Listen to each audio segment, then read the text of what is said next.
La nocturna, hoy abordamos uno de los temas más dolorosos, más sensibles que hayamos tenido en los últimos tiempos. Si bien hemos vivido una etapa de una pandemia del COVID-19 también muy dolorosa, ha habido un tema que se ha quedado ahí, no ha habido salidas. El gobierno del estado a través de la Secretaría de Salud empieza a prender una vela, una luz hacia el final del túnel. Es el caso de los niños con cáncer y el desabasto de medicamentos para poderlos atender.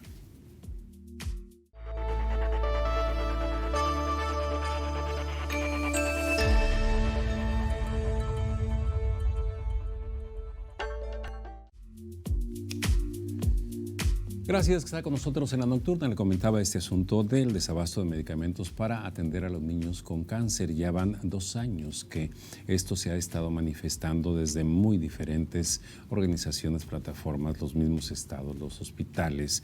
Y bueno, ha habido toda una activismo en torno a esto y sin embargo vamos a ver qué tanto se ha logrado. Agradezco muchísimo a la doctora Alma Rosa Marroquín, secretaria de Salud en el estado, que nos acompañe en este programa de la nocturna, a la doctora Lilia García, subsecretaria de Prevención y Control de Enfermedades, además oncóloga pediatra. Muchas gracias. Gracias doctora. Por la invitación. Buenas noches a todo tu auditorio. Muchas gracias. Gracias a la licenciada Candy Moya, directora general de Manitas Pintando Arcoíris, Asociación Civil. Gracias. Gracias, que hacen activismo, hacen toda una serie de tareas también en torno a los niños que padecen cáncer, en este caso. Y a la licenciada Gloria Infante, coordinadora de Manitas Pintando Arcoíris, Asociación Civil. Gracias, muchas gracias, licenciada Gloria. Bien, bueno, pues ya sabemos que tenemos un tema bastante sensible entre las manos, pero doctora Alma Rosa Marroquín, ¿de qué dimensiones es el problema?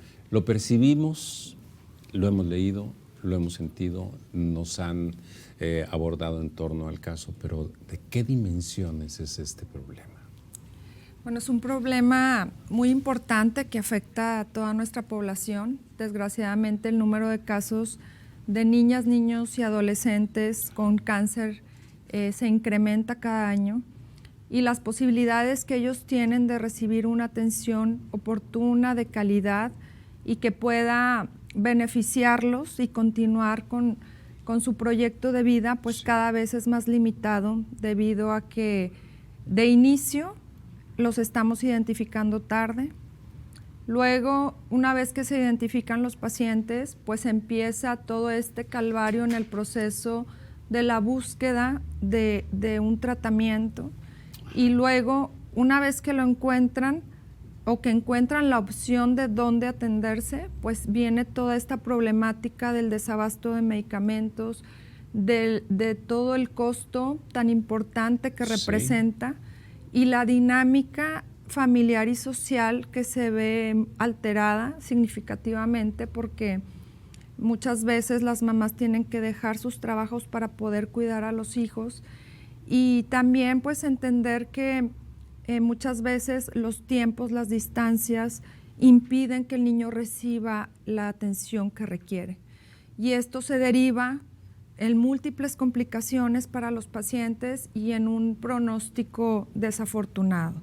Se reducen las posibilidades de que el niño pueda continuar incluso con su vida. Incluso con su vida, pues no digamos sus actividades escolares, sociales, toda la parte educativa y de crecimiento, neurodesarrollo, toda la parte emocional. Entonces creemos que es un problema, como lo comentábamos hace un momento, multidimensional, que requiere de una intervención estratégica no exclusiva en el tema de salud, pero bueno, hay que empezar por algo, ¿no? Bien, ya hablaremos en un momento, se va a lanzar un programa y estaremos platicando sobre eso, de atención digamos, emergente y muy necesario. Doctora Lilia García, ¿cómo están los indicadores en cuanto a la cantidad de niños? Nos decía la doctora Alma Rosa Marroquín que van aumentando cada año. Leía por ahí que hay algunos estados que tienen indicadores mucho mayores a Nuevo León, lo cual, bueno, no se trata de una competencia, pero ¿cómo estamos en indicadores? Miren, actualmente en el mundo se diagnostican 300,000 niños con cáncer. La verdad es que es una cifra bastante elevada. En México cada año se diagnostican entre 5,000 y 6,000 casos. Actualmente tenemos una prevalencia de 20,000 niños en la lucha contra el cáncer. Y en Nuevo León Aproximadamente entre los niños que tienen derecho a seguridad social y los que no, son cerca de 1,000 niños aproximadamente. Sin seguridad social, nosotros atendemos cada año a cerca de 150 niños.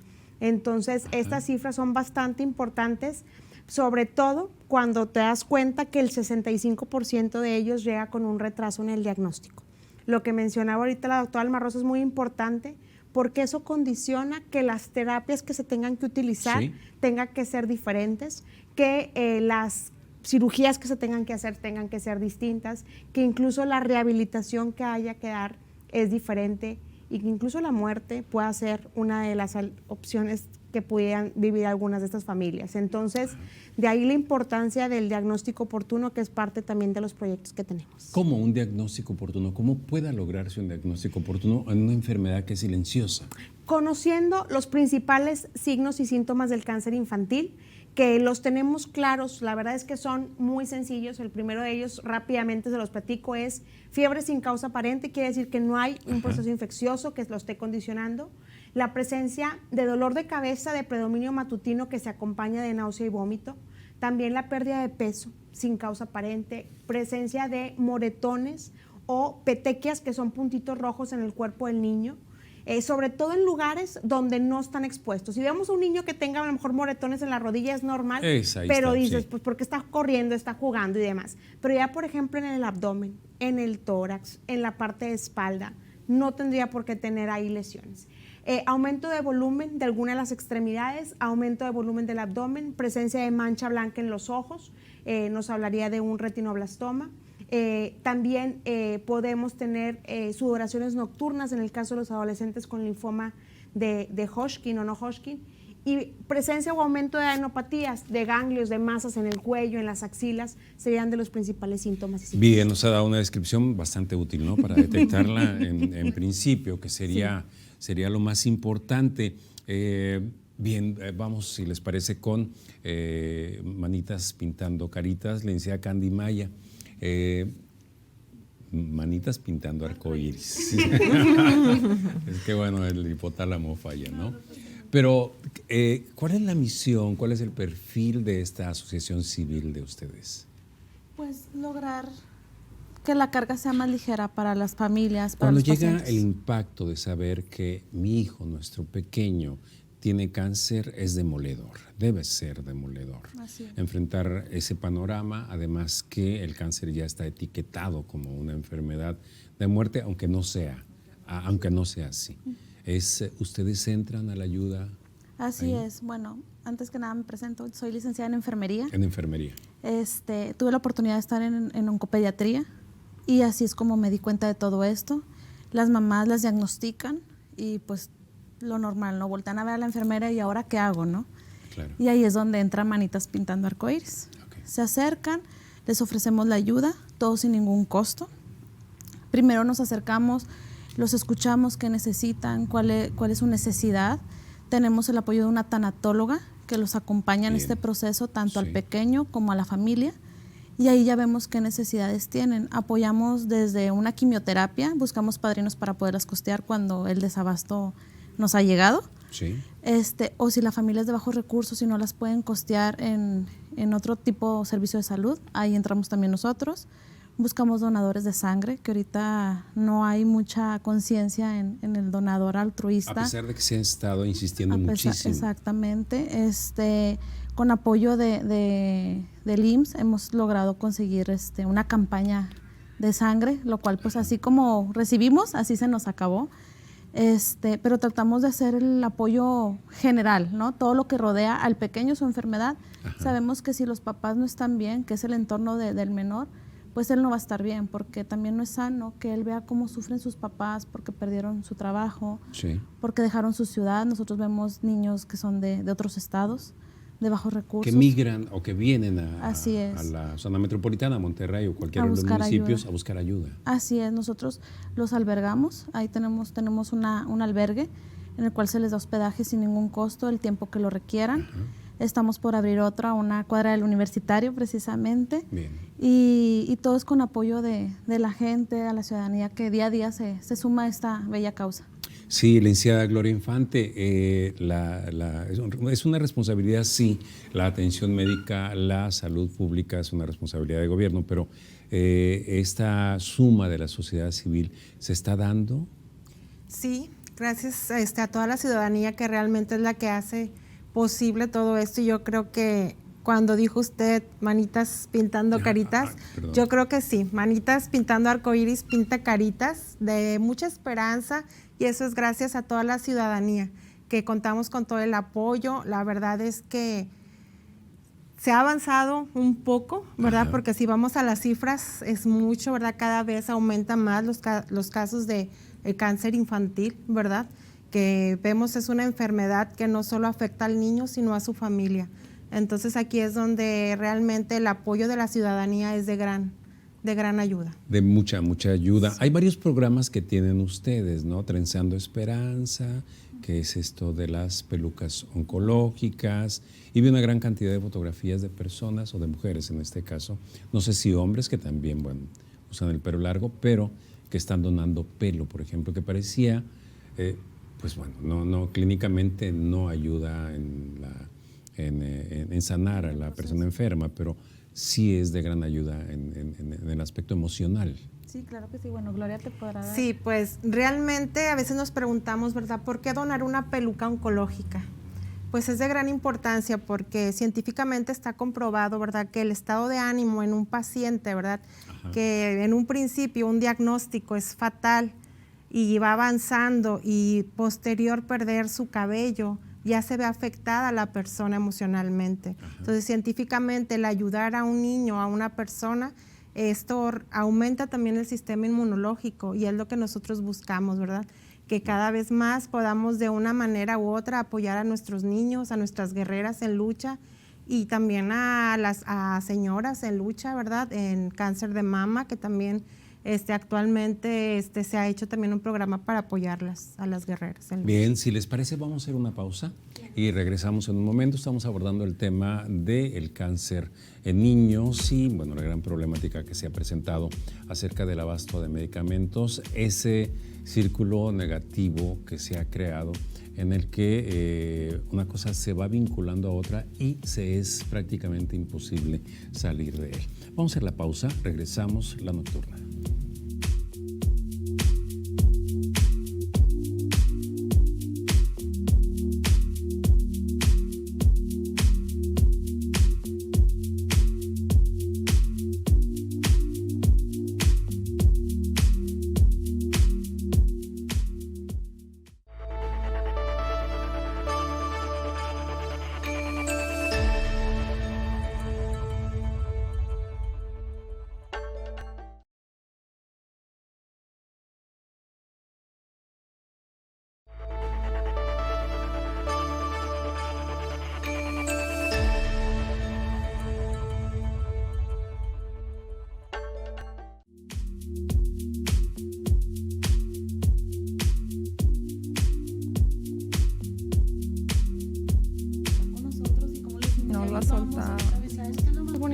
Que en este caso ustedes lo hacen sin tener una historia previa, porque muchas veces la mayoría de las fundaciones nacen por una historia previa de alguno de sus hijos tuvo cáncer y falleció, sí, es cierto, o se curó y demás, sí. Y en este caso es realmente por vocación.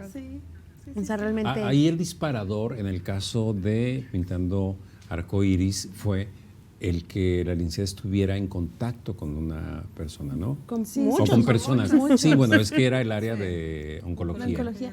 Mi mamá perdió un niño con cáncer a los 13 años. Yo no lo conocí, es mi hermano. Yo nací 2 años después, entonces Ajá. No tuve como que el contacto. Sabía de su duelo, de sus cosas, pero yo crecí bajo otra línea. Pero azares del destino, soy enfermera, mi base me llega ahí, me cambió todo. Yo me las llevaba a mi casa a bañar a las señoras, a comer. Boteaba en las calles para juntar dinero para darles, entonces de ahí salió. Pues todo un trabajo, la verdad. Nuestro y Gloria también, pues, en el mismo piso. Se sumó. Bueno, no nos conocimos ahí, nos conocimos en la 25 ya después de 2 años, pero estábamos en la misma, ayudando. En el mismo canal ella también ayudaba por su cuenta. Le digo, no, hombre, vente para acá, me faltan manos. Entonces ahí está. Para seguir pintando arcoíris. Para seguir pintando. Sí, la verdad. Bien, ¿cuál es el principal tipo de cáncer? La leucemia La leucemia es el principal tipo de cáncer. Y luego linfomas. Sí. Y en cuanto al nivel de causa de muerte en niños en México. pues debería de ser superior al 90% la sobrevida. Ajá. Pero La sobrevida. o sea, Sí. el cáncer, la leucemia es una enfermedad que en muchos países ya es curable. Ajá. Entonces el propósito es llegar a ese nivel de efectividad en el programa, que identifiquemos oportunamente, que brindemos el tratamiento completo, integral y que el niño se reintegre a sus actividades. Hay otros tipos de cánceres, los tumores sólidos, que tienen pronósticos peores, que Más hagas lo complejos. que hagas, pues la sobrevida no es alta. Sin embargo, el más frecuente sigue siendo la leucemia. Y los niños toman un ciclo de tratamiento que va del año y medio a los 2 años más o menos, y se recuperan. Doctora Alma Rosa Marroquín, en cuanto a la estrategia, que bueno, pues hablaremos de ella, pero ¿cómo pueda diseñarse una estrategia ante un problema tan complejo, con tantos ángulos, tantas aristas, tantas vías de intervención que, pues no sé si decir que la principal, pero la primera pues es la médica, ¿no? La clínica. Por supuesto. Pero está la emocional, la económica, está toda una serie de factores. ¿Cómo entrar como aparato de Estado a la intervención de un problema tan complejo como este? Pues yo creo que lo primero es tomar la decisión y que todo el equipo de gobierno acepte el entrarle a un problema Es decir, tan complejo. no la Secretaría de Salud, bueno, no exclusivamente, sino sí. hay un apoyo integral desde el gobierno del Estado y del resto de las secretarías. Obviamente Salud toma la batuta en este problema porque es un tema médico, pero que tiene muchas otras necesidades en el contexto del paciente y su familia. Pero yo creo que lo más importante es tener la oportunidad de detectarlo de forma temprana y que este paciente con su familia tenga acceso al servicio médico de calidad, que una vez que lo identifica, sea referido rápidamente y que se inicie lo más pronto posible el tratamiento para que la sobrevida y el pronóstico y toda la evolución de este paciente sea la más favorable. Llegar a los porcentajes que tienen países de primer mundo, de arriba del 90 hasta 95% de resultados positivos. Esa es la meta que tenemos. Bien, ¿Puedo decir una sí, cosa? adelante. Agregando a lo que dice Alma, que me parece muy completo, pero es la voluntad lo más importante. La voluntad de todas esas aristas que mencionas, o sea, de todas esas piezas de ajedrez que van a conformar que esto se logre, es muy importante. De lo contrario, como yo le he dicho varias veces a Alma, el cáncer es muy caro y es poquita quizá la gente que se beneficia, por así decirlo. Pero es la primera causa de muerte en niños entre 4 y 14 años de edad. Entonces, hoy por hoy, los accidentes, las diarreas, las infecciones respiratorias agudas pasaron a segundo término y el cáncer es la primera causa de muerte.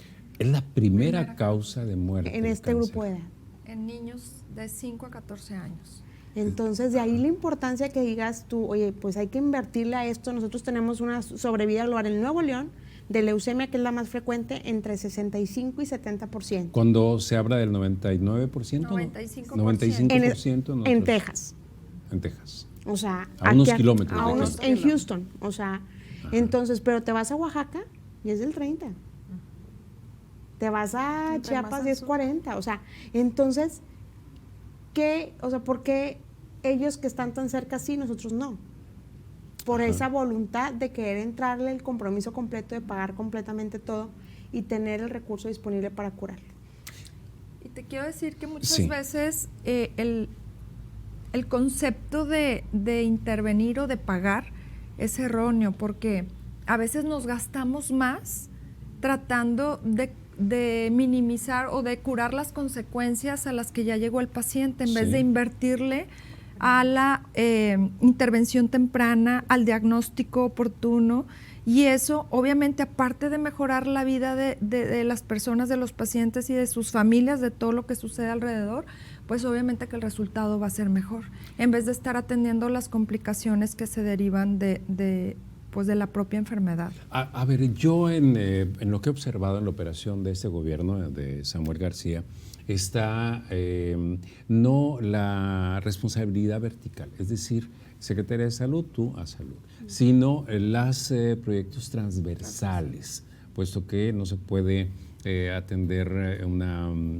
digamos, de forma tan vertical, ¿no? En este caso, y hablando de voluntades, como lo citaba la doctora Lilia García, ¿será intersecretarial? Es correcto. Nosotros en el Gabinete de Igualdad e Inclusión, Sí. Que está conformado por la Secretaría de Educación, la Secretaría de Igualdad, la Secretaría de Cultura, la Secretaría de las Mujeres y la Secretaría de Salud, de forma transversal revisamos continuamente los programas que puedan impactar o ser beneficiados por todas. Entonces es un programa que de inicio lo toma Salud para atender esta necesidad, pero que de forma integral estarán interviniendo el resto de las secretarías para buscar, en conjunto con la sociedad civil, beneficiar a un paciente desde las diferentes perspectivas. ¿Qué sucede? Que también el niño se beneficia con el arte, por ejemplo, el construir, el dibujar, el leer, todo eso también hace que su sistema inmunológico pueda responder de diferente manera. El niño se beneficia con la educación, el que continúe su educación para nosotros es fundamental. Ajá. Se beneficia también por parte de la Secretaría de Igualdad e Inclusión que tenga acceso a una nutrición adecuada, que tenga acceso a vivienda, una vivienda que le dé seguridad, protección, que tenga acceso pues a los servicios básicos que requiere. Entonces, creo que desde el contexto integral social del gabinete, pues vamos a atender un problema de salud, pero que tiene todas esas vertientes y que seguramente impactará de diferente manera, y tratamos de sí imitar un poquito el modelo que existía antes de cobertura financiera, pero no dejarlo exclusivamente al pago de un servicio, sino a la atención integral de una persona que en ese momento está sufriendo por una enfermedad. Bien. ¿Qué ocurre con un niño que tiene la enfermedad, además de los problemas de dolor o problemas médicos? ¿Qué pasa en la mente de un niño? Porque podemos asumirlo como adultos. Y bueno, yo he vivido varios casos de personas muy cercanas a mí que han padecido cáncer y han fallecido de cáncer, pero hablamos de personas adultas. ¿Qué pasa con los niños? Se deprimen. Se deprimen. Se deprimen. ¿Y se manifiesta de? Se enojan, se irritan, no quieren comer, dejan de comer totalmente, y por más que la mamá le diga, come, échale ganas, mira, no. Y se deprimen más al ver la problemática que hay en su familia, al ver que sus papás discuten por falta del recurso para el medicamento o porque faltaron sangre y ellos no pueden donar porque están desvelados. Entonces, el niño, todo lo que lo rodea, aparte de su enfermedad, aparte de sus piquetes, pues se nos va para abajo. Y es ahí cuando entra el apoyo que le damos con la tanatóloga. Bien, y con este tipo de programas que eventualmente podrán estar llegando a hacer mancuerna, porque de hecho ustedes. La tanatóloga le pone a hacer actividades, que pinta, que dibuja, les lee libros, porque ellos dejan sus escuelas, ya ni en línea las toman. Entonces ahí entra la tanatóloga, entra una psicóloga y tratamos pues hacerlo más ameno. Tenemos nosotros siempre los programas de integración social, que bueno, ahorita con la pandemia nos lo frenó 2 años, pero ahorita ya vamos retomándolo. Los sacamos a paseos, por decir, ahorita en la mañana fueron al cine con sus medidas, ¿verdad? Pero fueron al cine a ver la de Spider-Man.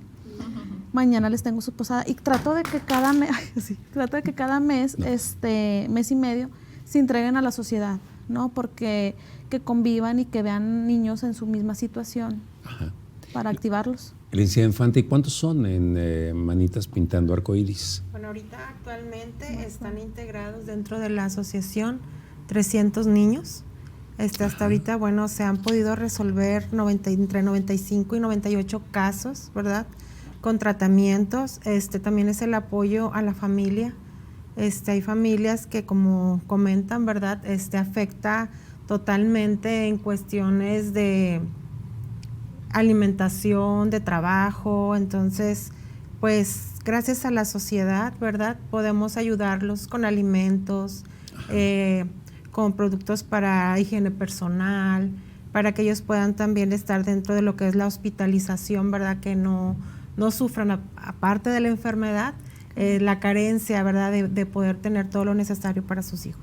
Es que arrasa con muchas cosas en la vida de las familias o de las personas una enfermedad que algunas personas le llaman catastrófica. De este tipo. Bien, si les parece, hacemos una pausa, regresamos nuevamente y seguimos abordando un poco lo del tema, bueno, seguimos abordando el tema del cáncer en niños.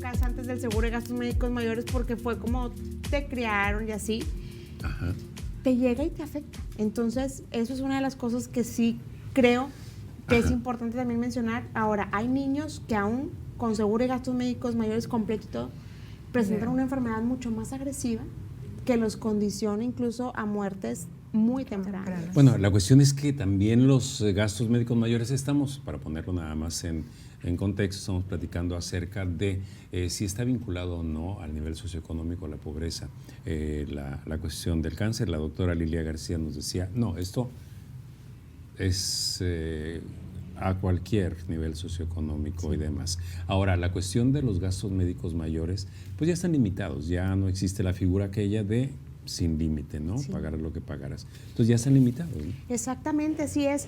Les mencionaba ahorita que el cáncer no discrimina, el cáncer no te pregunta qué edad tienes, qué género tienes, si puedes o no pagar un tratamiento, si cuentas o no con derecho a biencia, simplemente llega cuando menos lo estás esperando. Entonces esas son de las cosas que no se pueden en este momento tan fácil prevenir, porque muchas veces el cáncer, sobre todo el infantil, no tiene factores preventivos como quizá el cáncer de adultos, que sí puedes hacer modificaciones en tu dieta, en tus hábitos higiénico, alimenticios y demás. En este caso, hay algunas alteraciones genéticas que van a predisponer el cáncer infantil, pero pues hasta el momento no se hacen de rutina estudios para identificar esas alteraciones cromosómicas para ello. Entonces, de repente el niño está bien y a la semana ya tiene un diagnóstico de cáncer.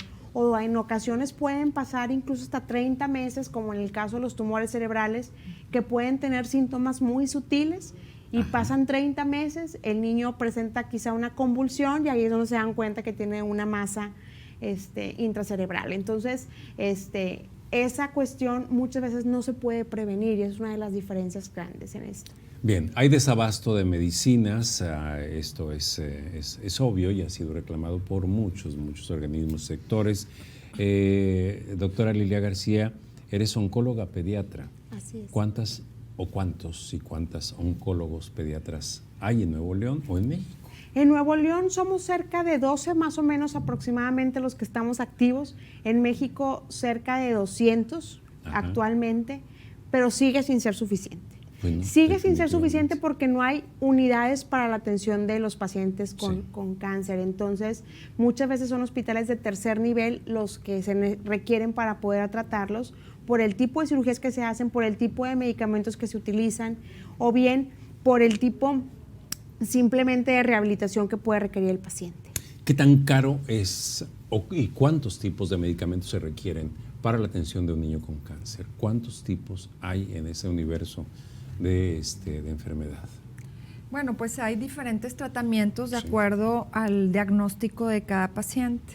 Obviamente que ahora, ya con el avance de los sistemas médicos, de la tecnología también, de diagnóstico molecular y demás, pues tenemos la oportunidad de identificar qué tipo de tratamiento es el que mejor pueda beneficiar a un tipo de cáncer, o dependiendo del propio niño, de factores genéticos, como mencionaba la doctora Lili, donde podríamos hacer combinaciones que pudiesen ser más efectivas. Hoy ya tenemos esa posibilidad.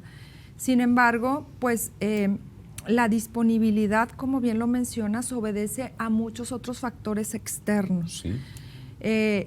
Un tema es el recurso económico, que ya bien lo señalabas, que este gobierno tiene la voluntad de asignar este presupuesto para la cobertura médica de los niños con cáncer, y otra es que tengamos acceso a esos medicamentos. A raíz de los cambios que se han hecho a nivel federal, buscando disminuir el tema de la corrupción, pues obviamente que se dejaron de surtir ciertos medicamentos que eran necesarios o indispensables para la atención de este grupo de pacientes, y que poco a poco hemos ido buscando estrategias para poder atender a los niños y conseguir estos medicamentos, pero ha sido una tarea muy difícil, muy larga, y obviamente que los niños no esperan, el tratamiento no puede esperar. Entonces, estamos apoyándonos mucho en las fundaciones, buscando este tipo de interacciones para que a través de diferentes fuentes podamos tener acceso a estos medicamentos. Hemos ido a gestionar a la Ciudad de México, porque aquí ya no se convierte en un tema económico, sino se convierte en un tema que aunque tengas el dinero no lo puedes comprar. Hay una cierta restricción, bueno, al igual que nos dimos, fue bastante obvio, o bueno, bastante evidente en el COVID, que solamente el gobierno federal podía comprar vacunas. El gobernador Samuel García fue muy inteligente al mandar a la gente a vacunarse hacia la frontera, donde ya no estaba comprando vacunas, nomás estaba llevando a la gente, ¿no? Correcto. Pero en este caso también hay restricciones en el medicamento oncológico. Los medicamentos oncológicos tienen que ser aprobados por COFEPRIS, y además las empresas que se encargan de importar, producir o distribuir estos medicamentos también tienen que ser autorizados por COFEPRIS. Y COFEPRIS tiene un lineamiento donde busca beneficiar a los productores nacionales, y si hay un productor nacional que esté distribuyendo este medicamento, pues ya no va a permitir tan fácilmente la importación de otros países. Entonces eso es lo que a veces limita un poco el acceso, porque los productores nacionales no tienen la capacidad de producir todo el medicamento de surtirle a todo el país. Sí. Entonces surten a ciertos hospitales, y luego a veces también se quedan con los medicamentos porque no hay ciertas instituciones que tienen posibilidades de compra, pero luego la distribución a todo el país es un problema complejo también. Y entonces encontrar el punto de equilibrio entre el abasto de medicamentos y la posibilidad de adquisición del mismo, y el que llegue de forma oportuna al paciente, pues tiene que ser como un reloj que funciona en congruencia absoluta y perfecta para que el medicamento esté en el lugar y en el momento oportuno. ¿Y cómo van ustedes? ¿Cómo va la Secretaría de Salud? Bueno, es un tema que compete directamente de medicamentos a la Secretaría de Salud contra esta, esta ruta casi de Kafka, ¿no? Del proceso de la burocracia. Sí, bueno, en principio creo que hemos avanzado en estos años. Nuevo León afortunadamente tomó la decisión de ir de forma paralela a la estrategia federal y no esperar a que la federación asignara los medicamentos, sino nosotros buscarlos directamente, porque el proceso que ellos establecieron en un inicio ha sido largo, muy tortuoso para otras entidades. ¿Es de 2 años para acá, 3 años para acá? Sí, a partir que desaparece el Seguro Popular. A partir que desaparece. El INSABI toma la responsabilidad de crear este vínculo con los estados y hacer un análisis de planeación de adquisición de medicamentos a costos más bajos que lo estaban haciendo anteriormente, y posteriormente de distribución. Pero ese proceso se ha dificultado mucho, puesto que aun cuando se compran a precios muy bajos, pues no llegan en los momentos en los que los requiere el paciente. Entonces, por eso algunos estados del país tomaron la decisión de ir directo a la compra y es Nuevo León uno de esos ejemplos, y por eso pensamos que ya ahora sí, teniendo un presupuesto asignado, vamos a tener la posibilidad de contar con los medicamentos de forma oportuna y con esta estrategia de integración de las diferentes instituciones del sector salud. En este caso, estaríamos interviniendo con los pacientes que no tienen otro tipo de seguridad social, sino los que acuden con nosotros a los servicios de salud y que derivado de eso, pues nosotros en coordinación con el hospital universitario estaríamos atendiendo. Sí, vi por ahí que habían llegado a un acuerdo con el hospital universitario. El gobernador Samuel García hablaba de una cobertura universal. Yo no sé si esto contemple quienes están asegurados. No, precisamente la cobertura universal se refiere al tratamiento completo de los niños, niñas y adolescentes con un diagnóstico de cáncer que no tengan otro tipo de derechohabiencia. El presupuesto en salud está dividido y el presupuesto que tiene el IMSS incluye la cobertura para la atención del cáncer. Sí. El ISSSTE también tiene un presupuesto asignado y nosotros estaríamos asignando este presupuesto para todos los pacientes que no tienen otro tipo de derecho a servicio médico. Bien, no me gustaría hacer esta pregunta, pero creo que es importante que nos demos una idea. Cuando una familia se da cuenta que su hijo tiene cáncer, que tiene leucemia en este caso, solamente por poner algo sobre la mesa, pierde capacidad económica, hay que destinar tiempo al niño. ¿Y cuánto tiene que gastar? ¿Cuánto cuesta el medicamento para que su niño reciba? Suponiendo que lo encuentre, ¿cuánto cuesta el medicamento? Bueno, empezando desde la raíz, ¿no? Sí. Desde el simple hecho que ya está diagnosticado y el niño está internado, la familia ya perdió recursos. ¿Por qué? Porque el salir a buscar una regadera para ellos saciarse es dinero. Ajá. El buscar ellos un alimento para tener energías para cuidar a sus hijos es dinero. Entonces, ahí es donde entra Manitas. Manitas les da eso. Aparte, oye, es que no hay medicamentos aquí en la clínica. Ok, présteme su hoja de quimio. No, es que no me la pueden dar. Estamos hablando clínica, persona que tiene seguridad social. Ajá, sí. Estamos hablando de ellos. Y para mí, como asociación, es más difícil atender un niño con seguridad social que un niño que no tiene seguridad social. ¿Por qué? Porque un niño con seguridad social simplemente no hay quimios y pues no hay. Yo lo busco, me dan su recetita o su hoja de quimio, busco con proveedores, pero si una quimio normalmente de un solo ciclo me sale en 300 pesos en el mercado, pero como está en desabasto y como están todas estas burocracias de la COFEPRIS y todo eso, pues esa quimio ya me sale 5,000, 7,000 pesos. De 300, es decir, hay una especulación con los medicamentos oncológicos. Así es. Entonces, pues, a buscar recursos, a publicar en la página, a buscar padrinos que nos costen, pero sabemos que ese niño va a volver a ocupar ese medicamento 21 días después, más todo lo que genera. Y ese es el caso de los niños con seguridad social. Los niños que no tienen seguridad social, pero que se ven en el universitario, para mí es más fácil porque si hay medicamento, el precio es más bajo, ellos lo consiguen ahí en el universitario, en el hospital, a bajo costo. Sí lo hay, pero ellos no tienen cómo pagarlo. Entonces ahí les digo, bueno, ¿cuánto cuesta? Ya hablo, investigo, y el costo es el que debiese ser, o está 4 veces por debajo como yo lo compro en el mercado normalmente. Entonces a mí me sale más barato atender a un niño sin seguridad social que con seguridad social. Qué paradojas. Sí. Qué paradojas. Bien, vamos a hacer una pausa, estamos en la nocturna, el tema pues es por demás importante, es un tema de vida realmente el que estamos abordando. La nocturna, regresamos.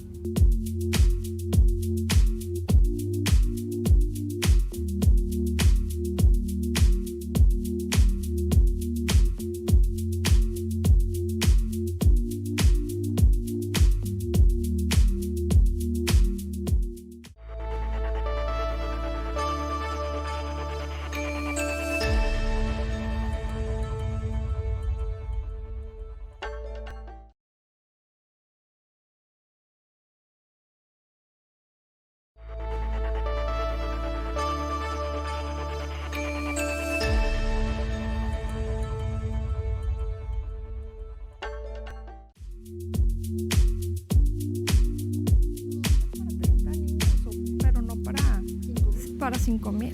Bueno, pues Entonces sí, en algún momento se buscó mucho que México protegiera el autoconsumo. No, No, por supuesto pero hay cuestiones que no pueden sujetarse que no pueden sujetarse, a ese tipo de cuestiones. Un equilibrio. ¿No? Sí, por supuesto. Entonces, afortunadamente, estamos en el norte del país y en frontera, y existe esta posibilidad un poco más sencilla de conseguirlo de importado de Estados Unidos. Ajá. Pero el tema regulatorio es muy complejo. Pero sigue siendo, o sea, como dice, al mercado negro literal, o sea, en el sentido... Sí hay un mercado negro. Sí hay un mercado Porque no negro. tienes forma, o sea, ningún médico en Estados Unidos te puede hacer una receta de un niño que está acá. No se puede. No, y no se pueden, o sea, nosotros puede. podríamos solicitar un permiso por paciente, por tratamiento único, y entonces ir a conseguirlo a Estados Unidos y traerlo, pero eso resulta en principio incosteable. Totalmente. Y segundo, pues no tienes la oportunidad de dárselo en el momento que el niño requiere, porque el permiso de COFEPRIS tarda al menos 7 días, a veces Es decir, 14. aunque se tenga el dinero, ya no hablemos de personas que no lo tienen, aunque se tenga el dinero suficiente para no perder nivel de vida y atender a su niño, el medicamento, si no es en una medicamento gris, vamos a llamarlo, no se va a conseguir. O sea, a mí me toca verlo porque hago práctica privada y de repente dices, estás buscando por todos lados y te dicen los papás, quisiera comprar, o sea, dime a dónde voy por él. Ya nos tocó una Porque vez, de ya estábamos, Candy y yo buscándolo por todos lados. Yo estaba Y en no- Estados Unidos precisamente, busqué una doctora de allá de Estados Unidos y me dijo, no te puedo dar la receta. Es que No se puede. es que la mamá sí tiene la solvencia, ¿no? Así. Y sí lo había el medicamento allá, ¿eh? Sí estaba el medicamento allá. Es Bueno, un sí, es un problema bastante complejo. Bien, vamos sobre el último bloque ya de esta entrevista. El gobernador Samuel García habló de destinar una cantidad que le aprobó el Congreso del Estado, que por cierto enviaron un exhorto, y esto lo quiero mencionar sin involucrar a ustedes, al secretario de Salud en la Ciudad de México, de que ya atendiera ese tema del desabasto. Hasta el presidente Andrés Manuel le llamó la atención, luego dijo que no le había llamado la atención y demás, pero la cuestión es que sigue habiendo el desabasto, ¿no? Y esto lo estoy diciendo yo. ¿Qué va a ocurrir? ¿Cómo va a ser el protocolo? ¿Cómo puede una persona que detecta o que ya está diagnosticado su hijo con cáncer acercarse a un programa como el que van a iniciar enero, me parece? Sí, a partir del 1 de enero estamos integrando toda una estrategia, en principio, para apoyarles a los papás con el diagnóstico. Ajá. Lo que decíamos al principio, lo que comentaba la doctora Lili, de niños con sospecha, a veces se demora el diagnóstico porque tampoco tienen el recurso para pagar los exámenes pues esenciales para llegar al mismo. Entonces vamos a apoyarlos con el diagnóstico. Si el diagnóstico es de un cáncer infantil, Sí. entra en automático ya en el programa para darles todo ese acompañamiento. Tendremos una oficina en el Hospital Materno Infantil de gestión y otra en el Hospital Universitario para que los papás se acerquen a estas áreas de gestoría, puedan integrar toda la documentación que Ajá. valide que el niño o está en proceso o ya tiene el diagnóstico de cáncer, y posteriormente, en coordinación con el Hospital Universitario, estamos ya por firmar los últimos detalles del convenio de colaboración. Ellos estarán brindando la atención médica y también nutricional y psicológica.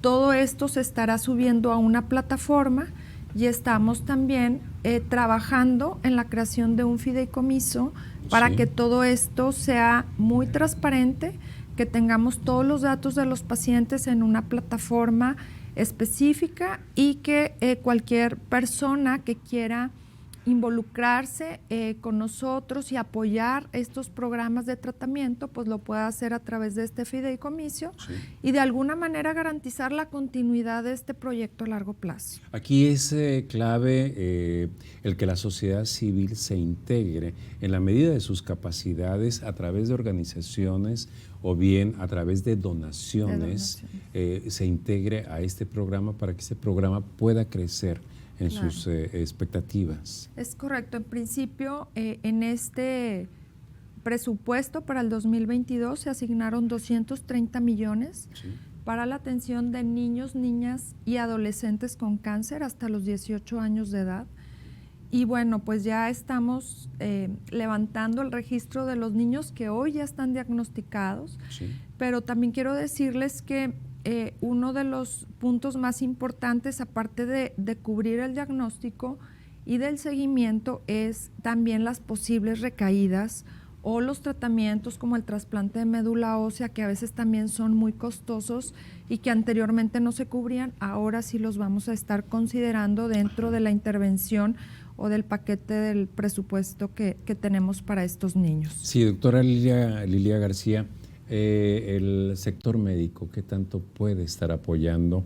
Ya no, bueno, por supuesto es una profesión, por supuesto tienen que ejercerla y hacer de ella su vida, pero ¿qué tanto pueden estar apoyando? Pues aquí hacemos un llamado muy importante a todos los médicos, desde el médico de primer contacto, el médico general, el médico familiar, los médicos pediatras, inclusive un llamado a los maestros y maestras para que conozcan estos síntomas de los que hemos estado hablando durante esta noche y puedan ellos identificarlos de manera oportuna para referirlos a nuestras instituciones y poderlos tratar de forma oportuna. Y como mencionaba ahorita también la doctora Alma Rosa, recordemos que el cáncer no nada más es la enfermedad, implica mucho más costo como transportaciones y demás, donde la sociedad civil ha entrado. También hemos apoyado ya desde hace algunos años con las licencias laborales para los padres de familia para que puedan ausentarse al menos 3 meses de sus empleos con el pago de su salario. Y bueno, también hacerles saber que eso existe, por si tu niño o niña tiene cáncer, puedas aprovechar esta oportunidad. Y bueno, seguir impulsando a las empresas para que nos apoyen y contribuyan, porque la lucha es de todas y todos. Es que es un sistema de proximidad, ¿no? Sí. Me refiero al de los médicos y al de los maestros. Cuando ven a algún niño con alguna, principalmente el médico, tal vez el maestro no esté, digamos, capacitado para detectar, pero si un médico familiar detecta una cuestión de ese tipo, dice, bueno, aquí hay algo que pueda... Fíjate que ahí ya estuvimos en coordinación con la Secretaría de Educación y dentro del programa de capacitación inicial a los maestros vamos a darles ciertos tips para que ellos también puedan identificar a los niños que tengan algún factor, como los que ya comentábamos al principio, que nos orientara hacia la presencia de alguna enfermedad como el cáncer. Entonces, estamos implementando un programa que ya se hacía años anteriores, pero tenemos pues ya casi 2 años de pausa en las actividades escolares. Muy importante que los maestros que conviven mucho tiempo, muchas horas con los niños y que a veces identifican que algo no está bien, pues puedan tener esta vinculación con la Secretaría de Salud y este proceso ágil de referencia de pacientes o llamarnos a nosotros para que vayamos y revisemos si hay algún factor de riesgo o alguna opción que el niño requiera de atención médica. Sí, bueno, es una pues muy buena estrategia de monitoreo para ver qué está sucediendo. Bien, manitas, pintando arcoíris, sus expectativas para el 2022. Pues que... O su llamado a la sociedad. Nuestro llamado a la sociedad, pues más que nada que se sumen a esta causa, que nos sigan en redes sociales.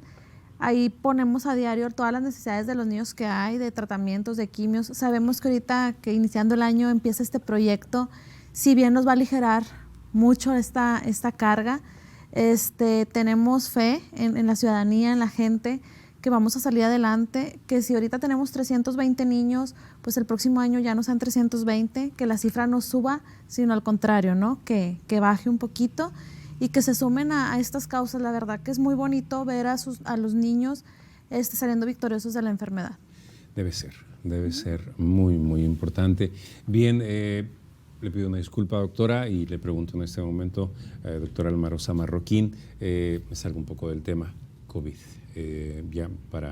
Vienen las fiestas decembrinas, parece que traíamos una ansiedad desbordada por salir y festejar. El año pasado fue la prueba y nos fue bastante mal. ¿Cómo está el panorama? Bien, pues hemos transitado por varias semanas, ya poco más de un mes, con semáforo verde, con casos, pocos casos. Ahorita traemos en promedio 120 casos nuevos diarios. Sí. Sí, ha habido días bajos, otros que suben arriba de 100. Hospitalizaciones van a la baja, la ocupación en las camas de terapia intensiva también. Tenemos buenos indicadores hoy, pero muchas amenazas. Muchas amenazas. La movilidad es un tema terrible que tarde o temprano nos va a afectar. Y te comento que pues un punto, una alerta que evaluamos el día de hoy precisamente fue que en Texas, en ese estado, subió de 12 casos por cada 100,000 habitantes la semana pasada a 20 casos por cada 100,000 habitantes en esta semana. Entonces, el incremento fue significativo y pues nuestra movilidad esencialmente, al menos por vía terrestre, es hacia ese estado. También por otro lado, la variante Omicron. Aun cuando se ha hablado de una tasa de transmisibilidad muy alta y poca mortalidad, pues hasta que no la tengamos aquí, lo mismo se decía de Delta al principio. Sí.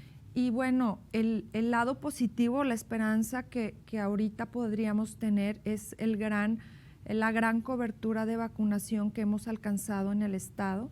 Te comparto que en 2 meses hemos vacunado a 2,300,000 nuevoleoneses, incluyendo el programa de vacunación transfronteriza, ahorita ya los adolescentes entre 15 y 17, las terceras dosis de los adultos mayores, sí, etcétera. Pero bueno, en lo que va del inicio de estas campañas de vacunación se han podido vacunar más de 7 millones de personas, alrededor de 7,300,000 neoloneses, y esto pues, 7,300,000 dosis aplicadas, ¿verdad? Que algunas requieren 2. Sí, que algunas son 2 y ahorita ya vamos en la tercera. La esperanza que tenemos es que muchos de nuestros adultos mayores, ahorita ya estamos poco más del 50% de nuestros adultos mayores que recibieron su tercera dosis. También los adolescentes hemos tenido buena respuesta y la invitación es a vacunarnos, a seguir utilizando el cubrebocas, a no relajar las medidas, a mantener una ventilación adecuada, a elegir la posibilidad de tener nuestras reuniones al aire libre, que esto disminuye el riesgo. Ajá. Y pues a no relajarnos en ningún momento. El COVID sigue con nosotros y la variante Omicron en cualquier momento ya va a ser una realidad en Nuevo León. Estamos ya preparándonos, estamos ya tratando de tener las capacidades hospitalarias tanto de las áreas físicas como de los médicos, las enfermeras y todo lo que se requiere. Sin embargo, pues sabemos que sí existe el riesgo estacional. Ajá. Y que enero de este año fue terrible.